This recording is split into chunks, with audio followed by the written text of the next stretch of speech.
مسلمانوں کی مختلف تنظیموں نے آپ کی اتحاد و اتفاق کو باقی نہیں رکھا. ایسا کیوں ہو رہا ہے؟ اس کی وجہ کیا ہے؟ صرف ایک بنیاد ایسی ہے جس پر مسلمانوں کے تمام لوگ، گروپ اور تمام تنظیمیں متحد ہو سکتی ہیں، اور وہ بنیاد قرآن و احادیث ہے. قرآن پر شیعہ، سنی، بریلوی، مودودی، دیوبندی تمام تنظیمیں اور تمام جماعتیں ایمان رکھتی ہیں. قرآن کی فریاد و للکار کو سننے کے لیے تمام جماعتیں اور تمام تنظیمیں متحد ہو سکتے ہیں. سب کے سب ایک پلیٹ فارم پر آ سکتے ہیں. برادران ملت، نفرت اور تنازعات کی خلیج کو دور کیا جا سکتا ہے. عداوت و تشاجرات کی دیوار کو منہدم کیا جا سکتا ہے. لیکن شرط یہ ہے کہ ہمارے پاس قرآن کی للکار کو سننے والے کان ہو.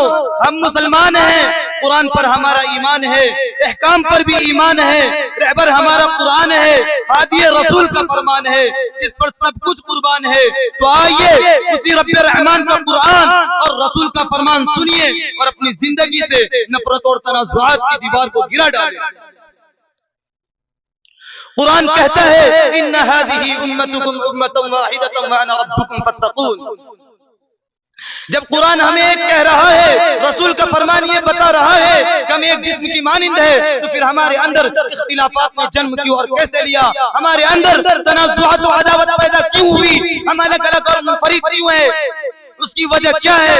میرے دوستو یاد رکھیے، جس قوم و ملت نے انتشار و اختلافات کو اختیار کیا، اس قوم نے کبھی بھی کامیابی و کامرانی کا حسین چہرہ نہیں دیکھا اور ہمیشہ ذلت و رسوائی کے گہرے اور اندھیرے کنویں میں گر گئے. اور جس قوم و ملت نے اجتماعیت و وحدت اور یکجہتی کو اختیار کیا، اس قوم نے ہمیشہ فلاح و کامرانی کے اونچے اونچے پہاڑوں پر نظر آئے. اسلام آپسی محبت و اخوت کو چاہتا ہے، لیکن آج مسلمانوں نے شریعت اسلامیہ کو فضول بحث و تکرار اور آپسی ضد سے کچھ کا کچھ بنا دیا. سینکڑوں ٹولیاں اور جماعتیں آپس میں بنی اور اس ملت کی ایک ایسی درگت بنی کہ دوسروں کو راہ ہدایت کو کیا بتا سکتے، خود آپس میں تنازعات کی دنیا آباد کر کے دین میں متفرق ہو کر ایک دوسرے کے مقابلے میں سب آرا ہو گئے. مسلمان کے غیور نوجوانوں یا آپسی مناظرہ بازی اور مذہبی اختلافات کی بنا پر سینکڑوں غیر مسلم جو آج مسلمان ہونے سے رک گئے. ڈاکٹر امبیڈکر جو ہریجنوں اور ہندو پسماندہ ذاتوں کے سب سے مقبول رہنما تھے، ہندوستان کی پوری ہریجن آبادی کے ساتھ اسلام قبول کرنے کے خواہش مند تھے. جب گاندھی جی کو پتا چلا تو انہوں نے ڈاکٹر امبیڈکر سے پوچھا کہ تم کون سا اسلام قبول کرنا چاہتے ہو؟ شیعہ مسلمان ہونا چاہتے ہو یا سنی مسلمان ہونا چاہتے ہو؟ اگر شیعہ مسلمان ہونا چاہتے ہو تو اس میں بہت سارے مذہبی فرقے ہیں، کس فرقے کا اسلام قبول کرو گے؟ اور اگر سنی مسلمان ہونا چاہتے ہو تو اس میں بھی بہت سارے فرقے ہیں، کوئی وہابی ہے، کوئی دیوبندی ہے، کوئی مودودی ہے، کوئی بریلوی ہے، اور ان سب میں آپس میں ایسی نفرت ہے کہ ایک دوسرے کو داخل اسلام ہی نہیں مانتے. ڈاکٹر امبیڈکر نے اپنا اس گفتگو کے بعد اپنا ارادہ تبدیل کر دیا اور کہا کہ میں سمجھتا تھا کہ اسلام میں ذات پات نہیں ہوتی، اسی لیے میں اس مذہب کو پسند کرتا تھا. میرے دوستو یہ عبرت کی داستان ہے جس کی سیاہی ابھی تک تاریخ کے صفحات سے خشک بھی نہیں ہوئی.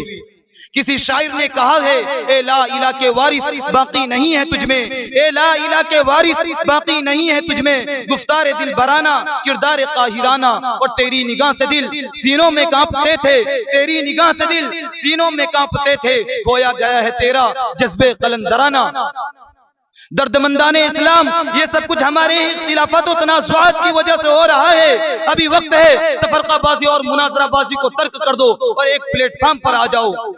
آج جو بھی ظلم و ستم کے پہاڑ مسلمانوں کو برداشت کرنے پڑ رہے ہیں وہ سب آپسی پھوٹ اور نفاق کی بنا پر ہو رہا ہے جو قابل مذمت ہے.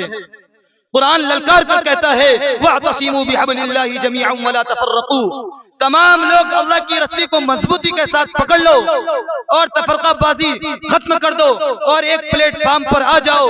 قرآن و حدیث کی فرمائش وحدت و اتفاق ہے، اللہ اور رسول کی خواہش نفرت اور تنازعات کو دور کرنا ہے، اسلام و شریعت کی پسند محبت و اخوت ہے. کسی شاعر نے کہا ہے ایک ہو جائیں تو بن سکتے ہیں خورشید مبین، ایک ہو جائیں تو بن سکتے ہیں خورشید مبین، ورنہ ان بکھرے ہوئے تاروں سے کیا بات بنے.